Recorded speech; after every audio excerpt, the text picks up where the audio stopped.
Türkiyədə daha 8 məşhur narkotik istifadə edilmiş. Nəticələr müsbət çıxdı. Report Haber Global'a istinadən xəbər verir ki, İstanbul Respublika Baş Prokurorluğunun koordinasiyası ilə aparılan istintaq çərçivəsində götürülmüş nümunələrin araşdırılması nəticəsində Ali Efe Bezci, Berdan Mardini, Enis Arıkan, Kənan Doğulu, Oğuzhan Beker, Ozan Doğulu, Tolga Çam və Yaşar İpek'in narkotik vasitələri dair testlərinin müsbət nəticə verdiyi iddia olunur. Məlumata görə istintaq çərçivəsində məşhur simaların da olduğu 23 şübhəli barəsində prosesual tədbirlər görülüb.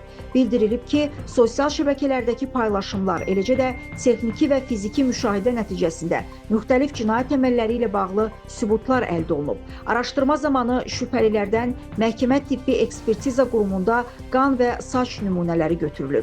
İstintaq tədbirləri davam etdirilir.